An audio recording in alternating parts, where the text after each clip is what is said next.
Au niveau superficie, on est un tout petit territoire. Il y a 154 communes dans le département du Var. Au niveau superficie, on doit arriver en 131e position. Et c'était pas construit en dehors du village. Hein. Il n'y avait pas de ce village qu'il y a maintenant. Moi, quand j'avais votre âge, on était 900 à Trans. Maintenant, on est 6000. Ça fait 6 fois plus, presque. Il y avait les vignes, les oliviers, c'était un village. C'était pas étendu comme c'est maintenant. Hein.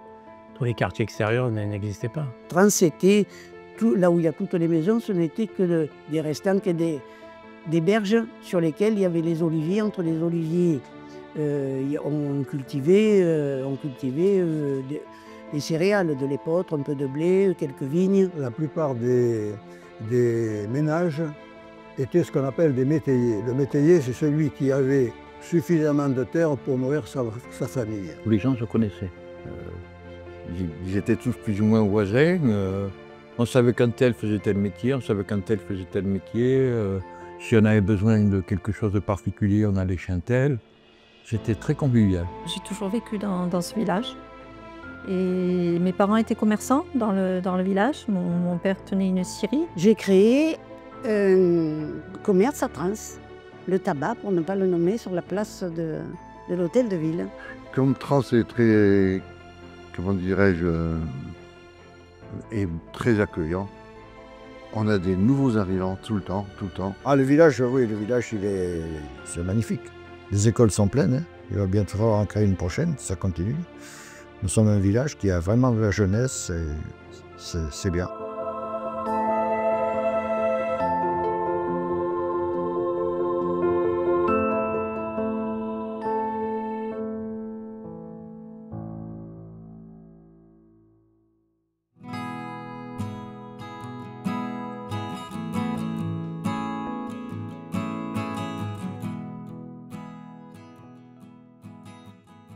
Toi, tu parles pas provençal? Oui, je parle provençal. Tu peux nous dire une phrase? Ah, alors, je vais te dire une phrase. Ouais, non. Comment je peux te dire? Un cuit fa bei, ouais, fa beu. Aujourd'hui, il fait beau. Je suis content d'être venu ici pour parler de mon pays. Ça veut dire que je suis content d'être venu avec vous pour parler de mon pays. C'est ce qu'on appelait à l'époque le patois, c'est-à-dire que ça se parlait de bouche à oreille. Maintenant, c'est une langue qui, depuis Frédéric Mistral, puisque c'est lui qui a mis un dictionnaire, une grammaire, des vocabulaires, pour qu'on puisse pouvoir l'enseigner.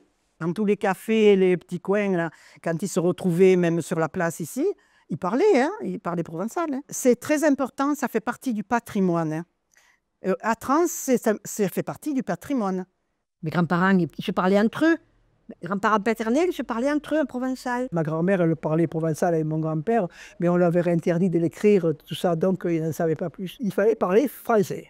Voilà, à l'école, il fallait parler français. Un de mes oncles là, qui a fait les arts et métiers en 1910 ou 15, ouais, il me disait qu'ils étaient interdits de parler provençal. Le traité de Villers-Cotterêts a interdit de parler les langues régionales.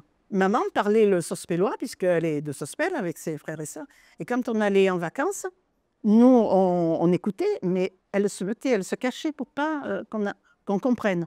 Et quand j'ai commencé, moi, à aller à faire des stages pour pouvoir l'enseigner, je suis retournée, j'étais hyper contente de pouvoir parler à maman.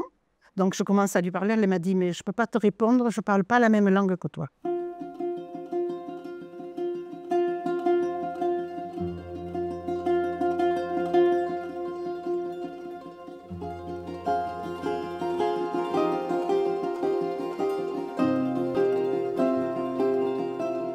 Il y avait pas mal de vignes. Hein. L'olivier s'est plus ou moins retiré sur les hauteurs, et dans la vallée, c'était surtout de la vigne. Nous, la Villa Pauline, là-bas, c'était que ça, c'était que des vignes. Chez Fornial, où il y a tout ce qui est Fornial, tout ce, où il y a le carrefour, là, où il y a le carrefour maintenant, c'était que des vignes et du pêcher, là. Hein. Les vendanges, c'était une attraction d'aller voir les chevaux. Les chevaux, il y avait pas de tracteurs à l'époque, c'était que des chevaux. Le village, il est assez pentu, donc beaucoup de cultures sont en étage. Et pour les vignes, il faut les labourer, donc on le faisait avec le cheval. Ben, il y avait, oui, des familles de paysans, ils avaient leurs chevaux, leur cheval, avec la charrette, le tracteur. Enfin, le tracteur, Je suis venu un peu plus tard. On n'avait pas de hotte. On mettait dans les paniers et on mettait ça dans des caisses en bois. Et ensuite, le cheval, on chargeait sur le cheval. Sur la charrette, parce qu'il n'y avait pas la machine maintenant pour couper le raisin. On se bêchait, je ne vous le dis pas. Hein. On faisait ça en famille, c'était des vendanges familiales. Il n'y avait pas de saisonniers. Bon, pour les petites personnes, sinon ceux qui avaient beaucoup de vie, oui, embaucher du personnel du village. À l'adolescence aussi, j'ai fait beaucoup les vendanges. Hein. Toutes les années, je faisais les vendanges.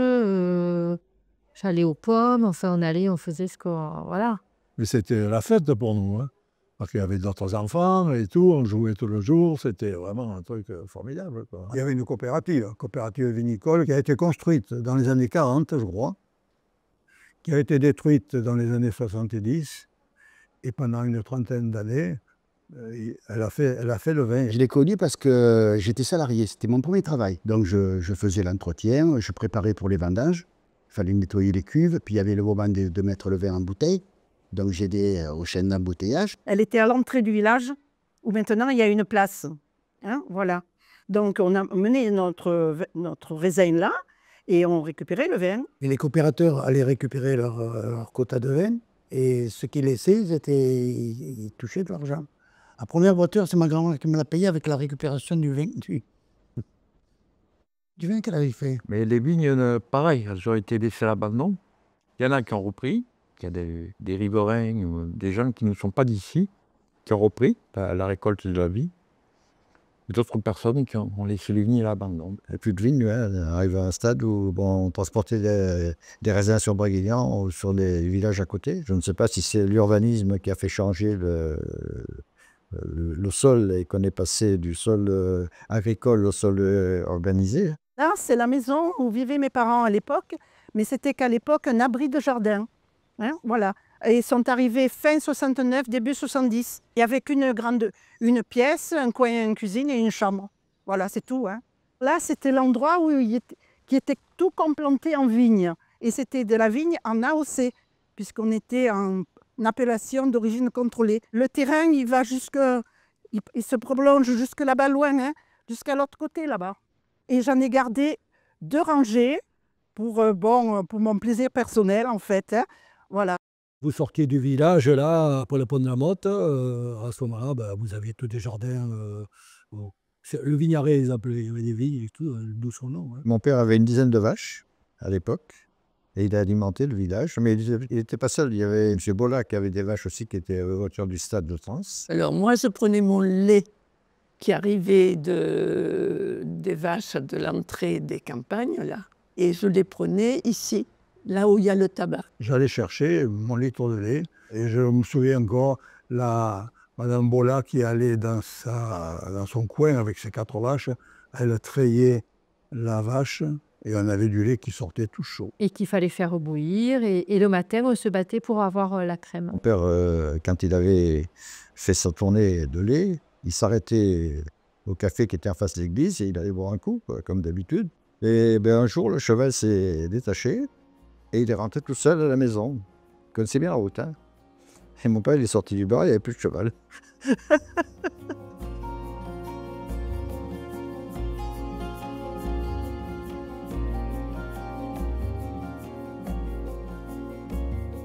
Dès qu'il faisait chaud, tous les gens, le soir, avaient des chaises dehors. Il y avait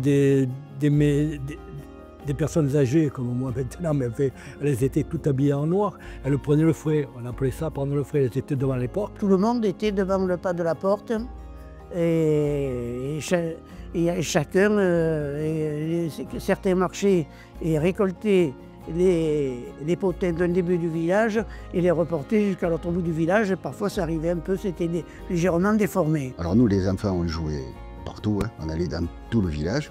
Et par contre, à 10h30, il fallait rentrer. C'était un village animé. Nous, quand on est arrivés, on avait un cinéma. Alors qu'il n'y en a plus. On avait connu le cinéma. On venait voir les films, on le payait un franc.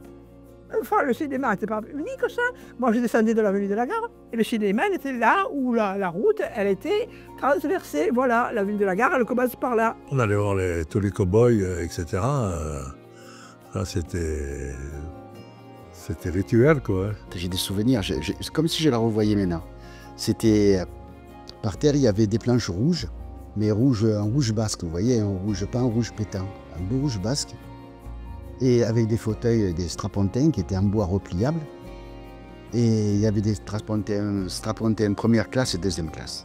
Enfin, il y avait avec le velours dessus ou sans velours. C'était juste pour faire genre, parce que c'était pas rembourré. Des fauteuils qui faisaient beaucoup de bruit. D'ailleurs, c'était un peu difficile.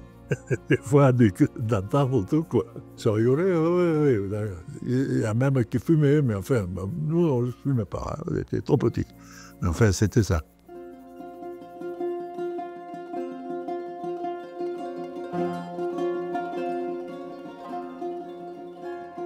Toute la partie haute, que ce soit à l'est, nord-est ou que ce soit au sud de l'autre côté, il y avait des oliviers. C'était plein d'oliviers. Il y a une photo où ils sont peut-être 150 du village, avec toutes les échelles, ce qu'on appelait l'escarasson. Toutes les échelles pour ramasser les olives et pour tailler les olives. On étale des filets et on les fait tomber. Mais là, on fait la branche, comme ça. Et après, on les passe sur une ventarelle, c'est-à-dire qu'ils font les feuilles d'un côté et les olives tout autour. Avant, ça commençait en novembre et ça finissait en mars ou en avril. Ça durait très longtemps. Hein. Et les gens en avaient beaucoup. Maintenant, c'est mécanisé pour beaucoup de monde. Mais avant, c'était tout à la main. Tous les gens ramassaient à la main. Puis il y a les petites bouteilles pour la mouche. Ils mettaient avec du sucre et du vin blanc. Maintenant, il n'y a pas de produits chimiques. Il y avait. C'était du vin blanc et du sucre. Cette année, les oliviers produisent bien. Et donc, c'est les olives que je ramasse et que je mène après au moulin à Draguignan. L'année dernière, j'en ai mené 100 kilos. Cette année, peut-être un peu moins quand même. La première partie à gauche appartenait à M. Saurin et c'était un moulin à Sarimé qui était alimenté par le canal de la prise d'eau qui était pris sous le pont là-bas et qui entraînait la roue à aube. Et l'eau de ce moulin entraînait le moulin qui était dans la pointe que l'on voit ici, qui maintenant a été totalement démoli. Est-ce que quand vous êtes né ou quand vous étiez petite, il y avait combien de moulins? Mon Dieu, je ne me rappelle plus une douzaine de moulins à tranche. Moulin à farine, moulin à épeautre, moulin à huile. Donc, la Nartubie, elle était là pour ça. Hein. Il y en avait, je crois, 19. Donc là-dessous, il y en avait plein partout des moulins. Il y a le moulin, là, c'est un moulin communal qui est un petit peu plus bas. Le moulin communal qui se situe juste au niveau des gorges de la Nartubie, où maintenant il y a les bureaux du SMA et avant c'était la médiathèque. Il y avait souvent une roue à aube. Le ruisseau était arrivé par-dessus la roue à aube. La roue tournait. En tournant, elle actionnait tout un mécanisme qui permettait à la grande meule de tourner. Et la montée de la calade, on portait les olives avec mon oncle, avec la wagonnette, on mettait les olives sur le stack et on portait, il y a une porte et les olives elles tombaient directement dans la roue. C'était tout à la main. Il y avait la pierre qui tournait, et puis il y avait, après ils mettaient ça dans des escourtins qu'ils appelaient. Et après ils mettaient de l'eau chaude pour faire évacuer l'huile, et après ils la récupéraient à la feuille. Hein. À la fin de la saison des olives, à un moment donné, le moulin n'a plus d'olives, donc il ferme. Et le dernier jour, c'était là aussi une enchoyade traditionnelle importante. On allait faire l'enchoyade au moulin de mon père. On passait chez M. Patalane, qui était boulanger, sous le porche. On tapait derrière, on lui demandait s'il lui restait pas un pain ou deux de la veille. On faisait chauffer le pain. Quand le pain était assez sec à la convenance de chacun, on frottait d'ail. On remettait cette pâte d'huile d'olive et d'ail sur le pain, on faisait réchauffer, on le mangeait comme ça.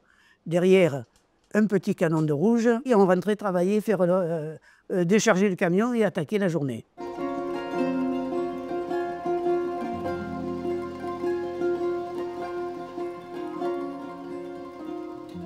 Maintenant, il n'y a plus tous ces moulins. Alors les moulins sont inexistants depuis 1956. Parce qu'en 1956, il y a eu un gel. Et le gel a touché les oliviers qui étaient entretenus. Et donc les moulins ont fermé les uns après les autres. Et un olivier, c'est un arbre qui demande beaucoup de temps pour repartir. Donc pendant un certain temps, il n'y a presque plus d'olives. Et à ce moment-là, les moulins se sont arrêtés. Là, il y avait un moulin, il y en avait d'autres, il y en avait ici, il y a le moulin, et ici le long, il y en avait en dessous, il y avait une roue à aube, Et cette roue à aube servait à entretenir à la magnanerie qui est là. Puisque ici, il y avait la magnanerie ici et la mairie, maintenant, c'est une magnanerie. J'ai encore en mémoire des murs très hauts, qui devaient faire 3 ou 4 mètres. Dans ces grandes pièces, il y avait de chaque côté ce qu'on appelle des canisses, des clés. Et sur ces clés, il y avait des arbustes sur lesquels les vers montaient. Et puis quand le cocon est fini, on dévide. Il y a un fil et on tire et ça fait le fil à soie. Chacun faisait sa petite quantité de cocon qu'on allait revendre après. On allait chercher la graine, quoi, ce qu'on disait la graine, quoi, et on mettait ça sur les lits de mûriers, quoi. Il y avait beaucoup de monde qui sortait de la filature. Il y avait pas mal de gens de Trans quand même, hein, qui travaillaient là en régulier, quoi, hein, parce qu'après ça durait toute l'année, quoi. Même quand il y avait les grosses productions, ils faisaient venir des gens d'Italie. On les appelait les piantos. C'était, voilà, ils n'étaient pas bien reçus, ils n'étaient pas bien. Soit disant, ils venaient manger le pain des Français. Ils n'ont jamais jamais mangé que le leur. Hein. Les Italiens, c'est ceux qui étaient partis d'Italie, comme ma famille, du côté de ma mère, quoi, qui sont venus d'Italie parce que, bon, il y avait la misère en Italie. Mon père est venu très jeune à Paris, à l'époque du problème Mussolini en Italie. Donc, ils ont quitté l'Italie, ils sont montés sur Paris. Et ensuite, au bout d'un certain temps, ils sont redescendus. À l'époque, je pense que les oncles de l'époque, qui étaient plus âgés, ont quitté l'Italie parce qu'il y avait le fascisme. Et lui, il avait 14 ans, il est parti avec. C'est le cas de beaucoup de familles de Trans. Sur mes 4 grands-parents, 3 sont italiens. Jusqu'à Nice, c'est italien, quoi. Voilà. Et tout le sud.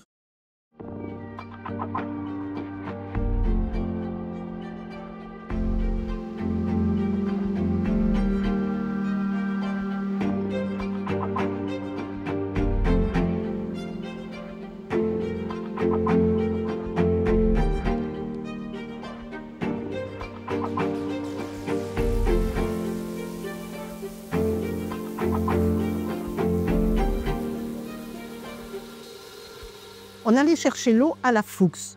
La Fuchs, c'est la source qu'il y a et qui alimente Trans également. La Nartubu qui coule au niveau de la Fuchs, qui vient alimenter le canot rive gauche, rive droite. Et tous les canaux qu'il y a, ils servaient pour l'eau. Donc on avait de l'eau de source directement, on allait prendre de l'eau à la source. On n'avait pas l'eau potable à l'époque dans la maison. Quand je raconte ça à mes petits-enfants, ça paraît préhistorique presque. Pourtant, c'est pas si vieux, quoi. C'est 45 ans, 40 ans en arrière, quoi. On allait les chercher avec des bonbonnes et des bacs, pratiquement tous les jours, parce qu'on remplissait les bonbonnes et les cuves. Et puis quand à la limite, on arrivait où on n'en a pratiquement plus, on allait en chercher. On récupérait l'eau de pluie, là. Les premières pluies, on lavait la toiture. Ensuite, on détournait la gouttière, on l'envoyait dans la citerne. Une citerne qui était plaquée contre l'église et qui recevait l'eau de ce qu'on appelle des conquêtes qui arrivaient d'un quartier de Trans. Hein. Après, il y avait des fontaines à eau dans le village, partout. Mais il y avait des gens des campagnes qui venaient faire l'eau tous les jours. Parce qu'ils n'avaient pas l'eau potable dans toutes les campagnes. Alors, nous, quand on était minots, ils nous faisaient tourner les fontaines et après, ils nous donnaient un petit sou. Et je me rappelle, Madame Cézanne, qui habitait sur le café de la gare, mon mari qui lui montait l'eau au 2e étage.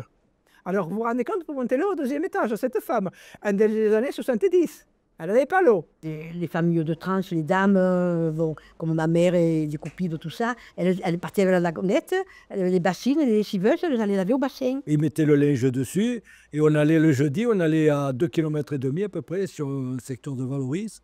Et on allait au lavoir en bas à Valoris. Ils avaient l'avantage de laver donc, au lavoir, mais ensuite de l'étendre dans le pré. Dans les grands draps étaient tendus dans le pré, c'était magnifique. Elle lavait le linge, après elle l'étendait. Elle rentrait pour manger et tout. Et l'après-midi, vers 3-4 heures, elles allaient le ramasser parce qu'après, c'était vite sec. Et mon grand-père, il avait un dicton. Il savait en allant se coucher s'ils avaient séché à Saint-Vincent ou s'ils avaient séché à Valoris. Rien qu'à l'odeur de l'herbe, il savait déterminer. Il disait à ma grand-mère, tiens là, tu l'as fait à Saint-Vincent, là, tu l'as fait à Valoris.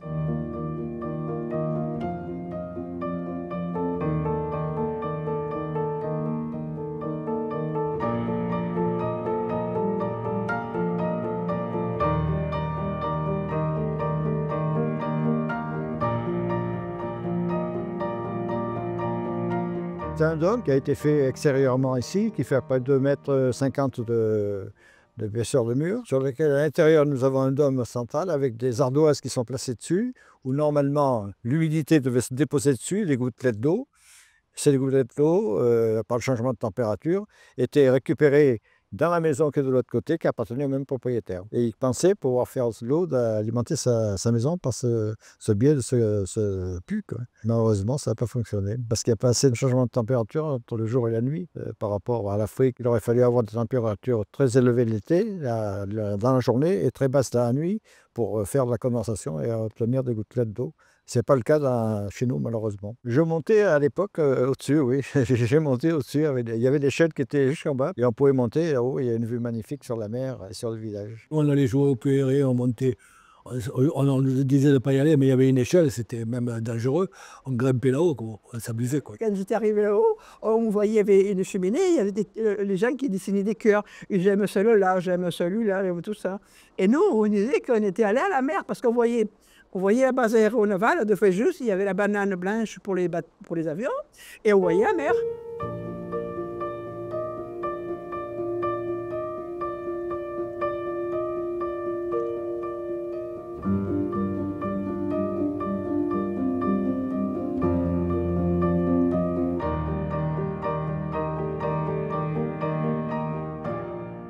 C'était un village où il y avait le plus d'eau, et c'est pour ça qu'on a eu la lumière en premier. Mon arrière-grand-mère a fait mettre la lumière en 1919, quand il a acheté la maison. L'usine électrique, M. Fournial qui avait fait l'usine électrique, qui se trouvait en bas. C'est Trans qui a eu la première commune où il y a eu l'électricité, hein, et on se chauffait à la cheminée, avec le bois. On chauffait au feu de bois. Et on avait la cuisinière à bois, l'hiver. Le rez-de-chaussée, c'était les vaches. Et il y avait la chaleur animal, disons, qui chauffait le plancher, hein, si on peut dire. Hein. Parce que 10 vaches dans un bâtiment, ça peut dire, ça dégage. Hein. Maman confectionnait des édredons en duvet de bestioles, de poules et de canards. Et ça ne vous dit pas comme ça tient chaud. Quand on se couchait le soir, on mettait la brique, une brique comme le truc de maçon, là. On la faisait chauffer sur la cuisinière à bois. La forêt qui était derrière nous, la forêt d'Arboussière, qui est la forêt communale actuelle, il y avait les charbonniers. Les gens faisaient le charbon à cette époque-là. Et ce charbon, ce n'est pas du charbon de houille, c'est du charbon de bois. Il y avait donc des bûcherons qui, dans la forêt, montaient, faisaient un échafaudage en bois assez compliqué. Et il fallait que le bois brûle. Et c'est ce charbon-là qu'on mettait dans les poêles pour se chauffer à la maison. Il y avait des tas de bois et tout, c'était magnifique. Hein, et c'était réparti dans la forêt de façon à ce qu'ils ne mettent pas le feu. Hein, c'était bien. Ça durait des semaines, hein, 1 semaine, 2 semaines. Ça dépendait de l'humidité du temps. Ça dépendait... Ils étaient tributaires des conditions atmosphériques, donc il ne fallait pas qu'il pleuve, sinon il fallait mettre de la mousse dessus, il fallait calfeutrer le moindre trou pour que ça se consume de l'intérieur. C'était savant parce qu'ils mettaient le petit bois dessous, puis ils montaient le bois par section de bûches.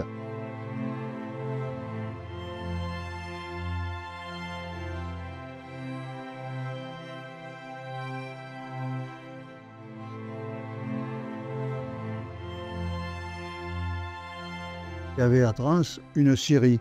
Et la scierie, quand ils coupaient des bois, il restait de la sciure. Et cette sciure, elle servait à chauffer les écoles. Ah, il y avait une poêle à sciure.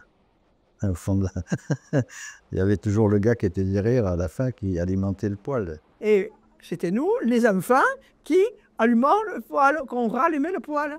Et l'après-midi à 3h30, on ne le faisait pas parce qu'on arrêtait à 4h30. On allait chercher la lessiveuse de sciure, on ouvrait le truc, alors quand on ouvrait en récréation, on jetait la sciure forte dedans.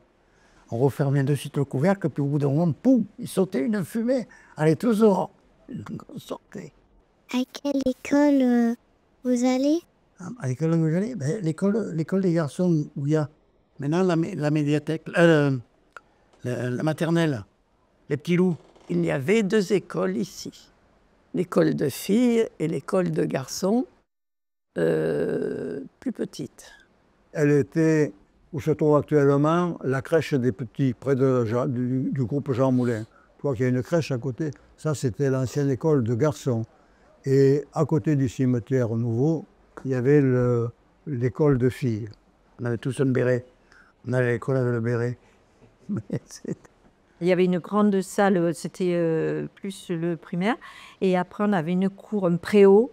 Et alors, une cour immense avec une grosse table en pierre. C'était magnifique. On aurait cru le chevalier de la table ronde. Et je me faisais, avec les feuilles, je me faisais des couronnes de princesse. On jouait aux princesses. On aimait bien ça quand on est petit.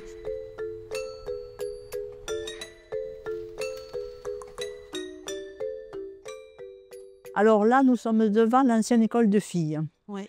Alors donc, moi, je suis allée à cette école. Ma mère y a été également, ma grand-mère y a été aussi. Là, nous avions la classe de maternelle, au rez-de-chaussée. Donc à partir de cette porte? À partir de cette porte jusque-là. Au milieu, il y avait le poêle. Bon, bien entendu, comme dans toutes les classes. Là aussi, il y avait un poêle. C'était la classe de Madame Pellissier, Huguette.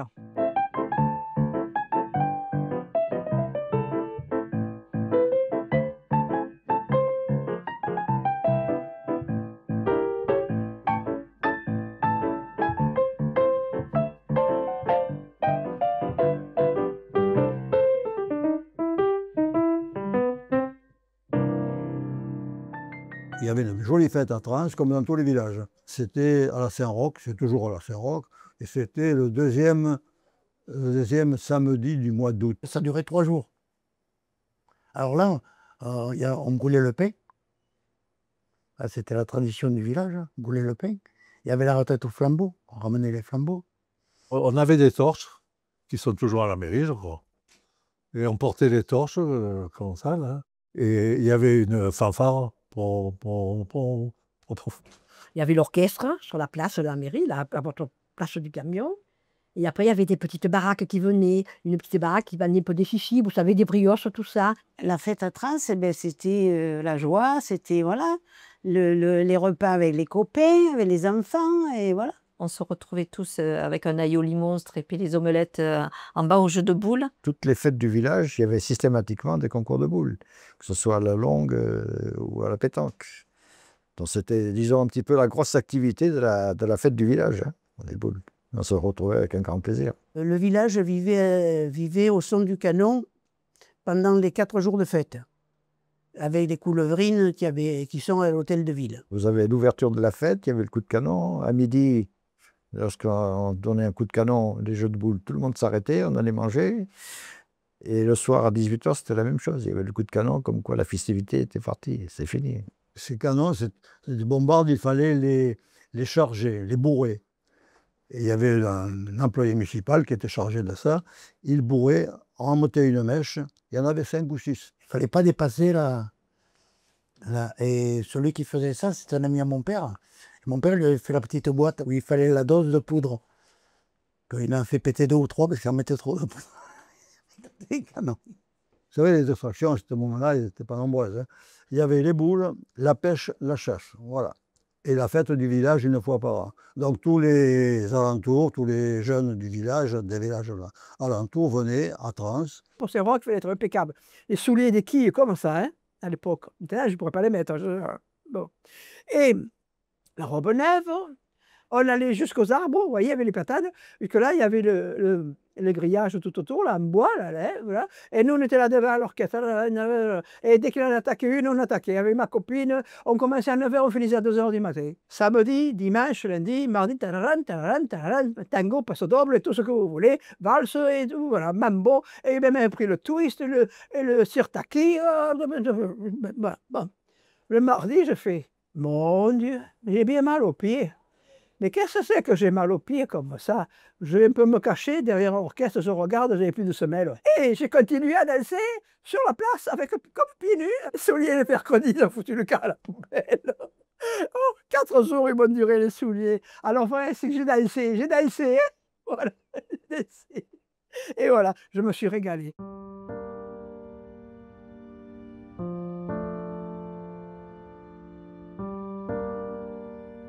Dans les années 43, ici, c'était les Italiens qui étaient les occupants. Et quand les Allemands sont venus ici, à ce moment-là, les Italiens sont partis, ils ont été ramassés par les Allemands. Et les Allemands vivaient chez l'habitant. À côté de chez moi, de chez mes parents, il y avait une famille qui n'avait pas d'enfants, mais qui avait une grande maison. Et là, il y avait un officier allemand qui s'était installé. À la maison où il y a l'agence Ferrand, là-bas, hein, la maison qu'on appelait Colomb à l'époque, il y avait les Allemands qui restaient là-bas. Ils avaient pris la maison pour eux, bien entendu. Et ils étaient venus réquisitionner ma tante pour aller leur faire la cuisine. Donc le travail obligatoire, elle n'était pas qu'en Allemagne, hein, elle était là là aussi. Hein. On faisait entre les plusieurs résistances, si vous voulez. Faire passer des messages pour dire tel soir on va mettre des straps là, tel soir on va mettre des trucs là-bas. Mon grand-père avait ce moulin à la Fuchs, locataire, et il a servi de cache au maquis FTP de Draguignan. Quand il y avait eu des parachutages d'armes, il cachait un peu les armes là au milieu des grignons. Le grignon, c'est le résidu des noyaux d'olive. Tout le monde soupçonnait tout le monde. Hein. À l'époque, on donnait 300 000 francs quand vous donniez quelqu'un. Hein. Donc, pour 300 000 francs, qu'est-ce qu'on n'aurait pas fait? J'ai vu arriver des Américains, je n'étais pas grand, hein. J'ai 4 ans. Hein. J'ai souvenance d'avoir vu passer des gens qui revenaient de la motte là, le lendemain de la Libération, là, le 16 août là, et tout, là, et ils revenaient. J'ai souvenir de ça. J'ai vu passer le convoi qui allait sur Draguignan.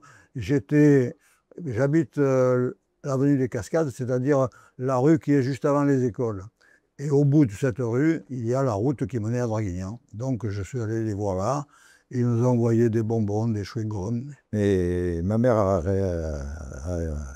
reçu des Américains dans le champ, là où on avait une grande table en pierre, je me souviens. Et c'est là où j'ai mangé mon premier chocolat. Oui, premier chocolat, je peux oublier, il est dur, il était dur. Hein.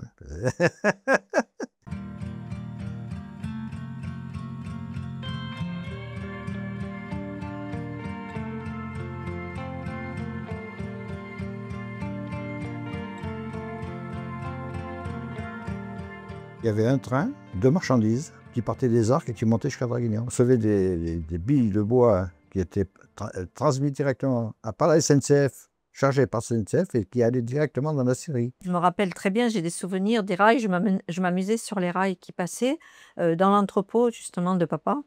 Et au milieu des planches et des machines, c'était vraiment au milieu. Oh oui, il avait 500 ouvriers quand même, hein. Beaucoup d'hommes et de femmes se rappellent avoir travaillé à la scierie. Il y en a beaucoup qui sont décédés, bien entendu, depuis. J'ai vu les derniers passages de train. Hein. Il y avait 2 autorails qui partaient de Trans. Un partait sur Nice, un sur Marseille le matin et rentrait le soir. C'était un petit train tout rouge qui amenait les gens travailler sur Toulon. Beaucoup, ils avaient des gens qui avaient travaillé à Toulon. Hein.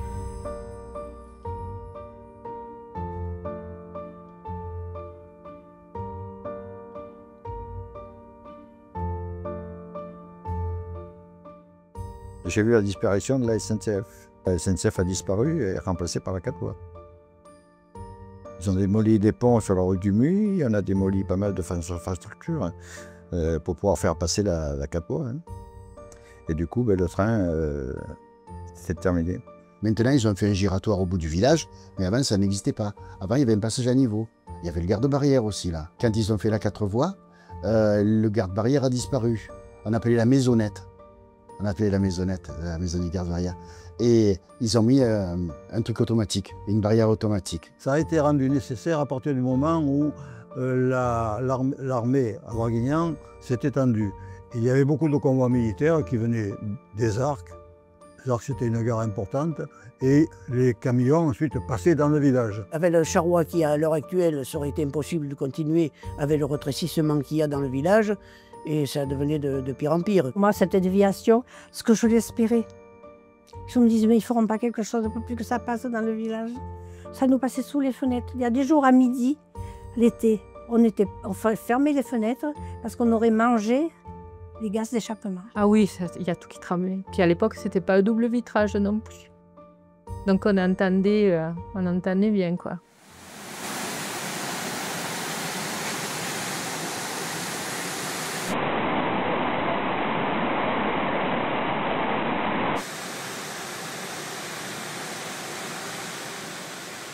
Moi, ce jour-là, je devais aller à Marseille pour mon travail. J'étais parti très tôt le matin. Et il pleuvait anormalement fort, sur tout le trajet. Et je suis arrivé au péage de la Barque, vers Aix-en-Provence, et ma société m'a appelé, m'a dit, écoute, rentre, c'est pas bon, rentre, Marseille ne travaillera pas, on ne travaillera pas, rentre, ne livre pas, ça ne sert à rien que tu ailles. Ça a commencé à pleuvoir, mais il y en a beaucoup plus sur le domaine de Cangers. C'est ça qui a fait cette montée des eaux, plus bon, l'effondrement des gorges de Châteauroux, où on fait un barrage qui a cédé, qui a eu cette grosse vague qui est arrivée, et qui malheureusement a fait tous ces décès. Il y a des gorges qui ont absorbé quand même pas mal, mais bon, il y a une partie qui est descendue par la voie, la route, là, et qui est allée directement sur le cimetière, là, par la rue des Jardins, là, et qui a détruit une partie du cimetière. Il y a eu 25 morts entre Draguignan et ici. Ici, il y en a eu 6 qui sont morts du village. Il y avait de l'eau de partout. De partout. Les services de centre-ville ont tous été inondés. La pharmacie, le bureau de poste, le bar tabac et la mairie. Quant au cimetière, il est inaccessible et pour cause. Voilà, là c'était les limites. Là. Il y a tout le côté, toutes les tombes qui étaient contre le mur sont tombées. Et un peu plus loin, là, il y a notre partie, notre mur qui est tombé aussi.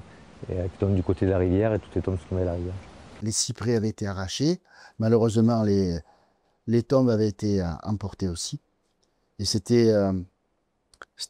je suis ému quand j'en parle parce que c'était quand même des Transiens qui ont encore subi ça. On a passé des mois avec Madame Finet à récolter des os en aval du village, dans la plaine en bas. Elles sont allées ramasser des restes des tombes qui étaient parties, parce que carrément, il y avait une bonne vingtaine de tombes qui sont parties de notre village. Et les jours après, c'est... Enfin, j'allais dire rassuré, oui, on était vivants, bon, il n'y avait pas d'eau, pas d'électricité, pas de gaz et tout ça, mais bon, des amis sont venus nous épauler, nous porter des denrées, donc voilà, c'était... Mais c'est vrai que c'est marquant. C'était une grosse péripétie pour la commune, ça a été un traumatisme pour la commune. On a toujours le souvenir qui est là, quoi. Pourtant, ça fait 14 ans maintenant. Hein.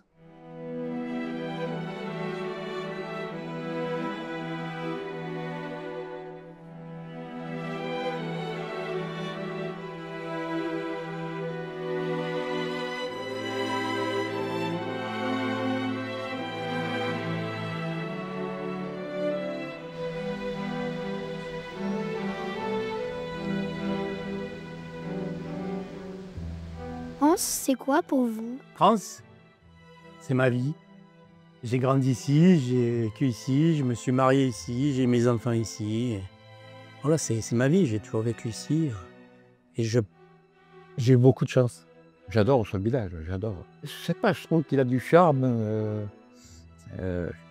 Les gens se côtoient tous, il n'y a pas d'animosité, il n'y a pas de jalousie, il n'y a pas de choses comme ça. J'ai été accueillie avec des personnes